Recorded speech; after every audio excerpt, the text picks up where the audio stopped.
Kia ora koutou katoa and good morning. Today the government is setting out the next steps in our plan to increase housing supply and increase support for first home buyers. New Zealand's housing crisis is long-standing and will take time to turn around.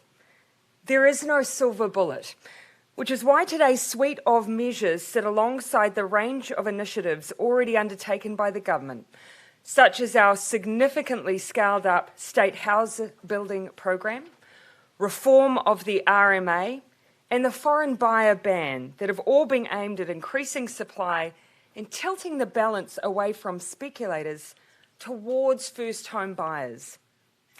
We've also worked with the Reserve Bank to help take some demand out of the market, and the new LVR rules will complement the demand-side measures Minister Robertson will shortly announce. But despite these measures, the need for further action is clear. The last thing our economy and homeowners needs right now is a dangerous housing bubble, but a number of indicators point towards that risk. Property investors are now the biggest share of buyers, with the highest amount of purchases on record. In the final quarter of 2020, 40% of all property sales were to people who owned multiple properties, and from June to November 2020, the amount borrowed by investors increased by 116%. Between 1991 and 2019, New Zealand house prices had the highest real growth in the OECD at 266%. That rate of growth is unsustainable and it threatens our economic recovery. While the types of houses we own might have changed, the desire for Kiwis to have security of a safe, warm, dry and affordable home remains unchanged. That is the government's goal too. So this package today seeks to target the specific barriers to making that a reality. First, we need to dampen property speculation. Property investors now make up the biggest share of buyers in the market, and last year 15,000 people bought homes who already own 5 or more. Minister Robertson will set out a set of measures targeted at curbing speculation and closing tax loopholes to make property less lucrative for investors, thereby freeing up space in the market for first home buyers. Second, we need to build more houses. More houses have been consented under this government than any government since the 1970s, and we have the largest government build program in a generation. But more is needed, and we need to ensure the private sector is playing a role too. Through conversations with local government, property developers and iwi, it has become clear that the single biggest thing the government can do to assist house building is support the building of basic infrastructure, such as roads and pipes and drains to accelerate planned developments. That's why Minister Megan Woods will set out the establishment of a $3.8 billion housing acceleration fund to speed up the delivery of new affordable houses in the short to medium term. This is the largest investment of its kind that we're aware of since the 1970s. So this package contains both urgent measures and long-term solutions. It seeks to de-escalate the current risks in the housing market or setting in action a pipeline of affordable new homes to be built over the coming years. It is a balanced approach, and I'll now hand over to Minister Woods to set out supply-side details. Minister Woods. Thank you, Prime Minister. Good morning, everybody. As we've investigated where the greatest housing needs are and what needs to be done to meet those needs, we've found out just how broken the system is for getting new housing, especially affordable housing, built. There is a clear market failure in getting new houses off the ground, and a significant missing link is ready-to-build land with infrastructure in place. A core belief of our government, as the Prime Minister outlined, is that everybody deserves a warm, dry, secure home, whether they own or rent. We've not only rebuilt the state's mandate to deliver housing during our time in government, but we have also reconstructed its ability to plan, invest and make it possible for housing to be built at scale. It's taught us what is possible when we match up the right land in the right place with good plans and invest in the critical but costly infrastructure that brings roads to our homes and water to the taps in those homes.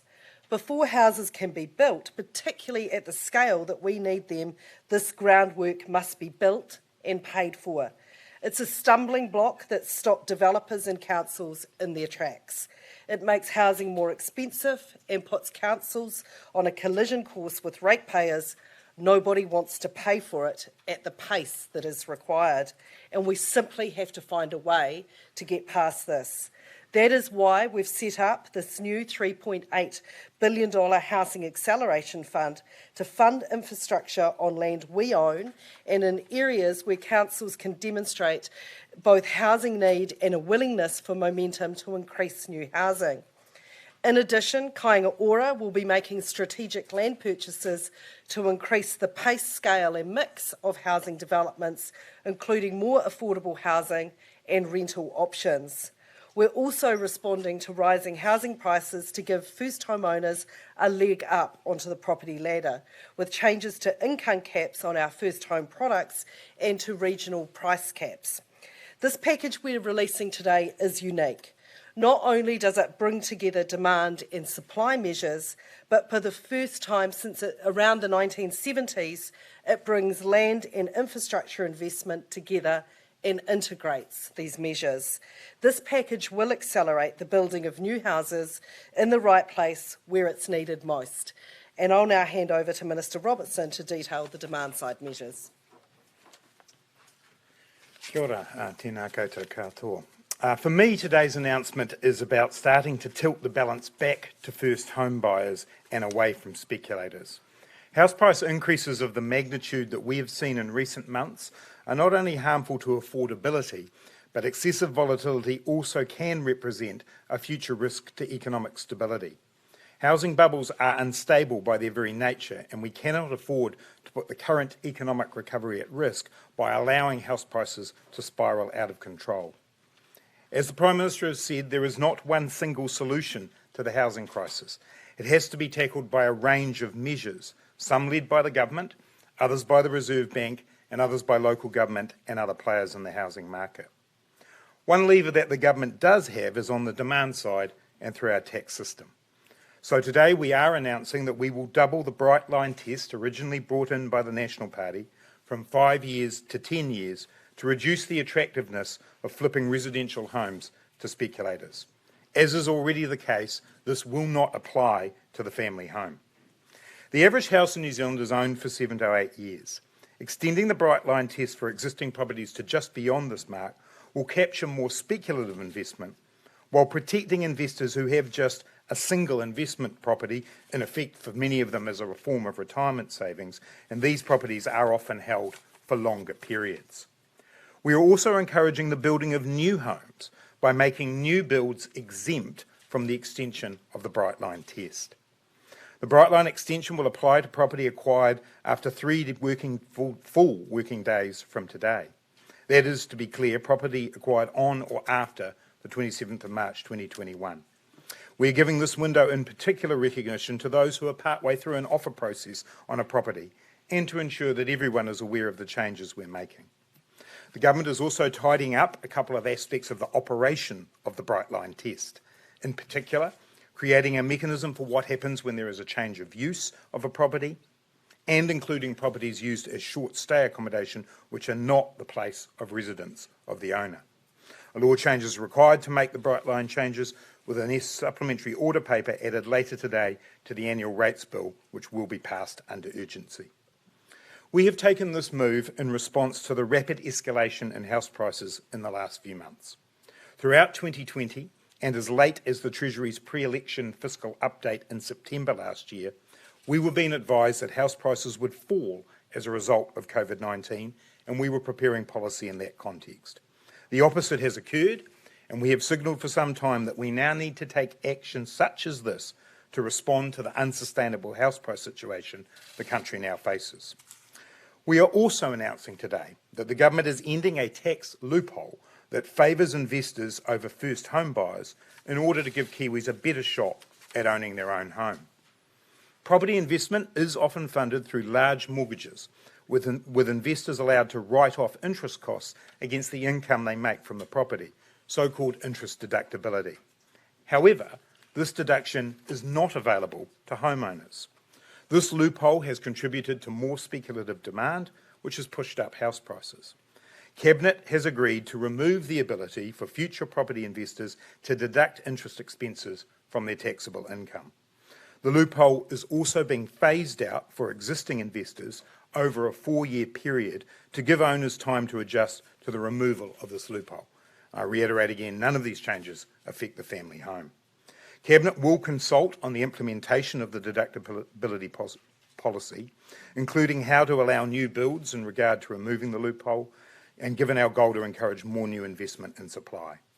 These are significant changes, and to get them right, they will not be formally introduced until 1 October, but they will apply retrospectively to the 27th of March. Aside from these two areas, you will be aware that we made changes to the Reserve Bank's monetary and financial policy remits to ensure that they take into account government policies on sustainable house prices. And as the Prime Minister has already mentioned, the Reserve Bank has already reintroduced loan-to-value ratios, including from 1 May the requirement for a 40% deposit from investors. In addition, I also wrote to the Reserve Bank Governor earlier this year, asking him to provide advice on stopping or limiting interest-only terms for investors and targeted debt-to-income ratios for investors. The Reserve Bank is due to respond in May on these matters. These changes are just part of our ongoing work to make the housing market more accessible, fairer and of better quality. I'll now hand over to Minister Parker to make some remarks. Thank you, tēnā koutou katoa. I'm just going to say a few brief words about interest deductibility. The current tax rules, in our view, encourage investors and speculators to highly leverage their current investments in order to buy a new one. This drives up prices as it enables investors to outbid first home buyers, but also, and I think sometimes this point is overlooked, they can outbid current homeowners looking to move into a new home. The latest CoreLogic data shows that property investors are now the largest share of home buyers. This has surged in the last year or two, and it's a real concern to us as a government. Removing mortgage interest deductibility for investors alongside the move to the 10-year Bright Line test will remove this tax advantage that property investors have. New builds will be exempt to help build housing supply. The details of how they will be exempt will be consulted on. We think this will also have benefits to the wider economy, with less speculative investment in existing homes, distorting investment away from the productive sector. If we can reverse that, we are encouraging more investment into the productive sector over time. This will take the heat out of investor demand for existing homes, direct that investment more into new homes and into other forms of productive investment.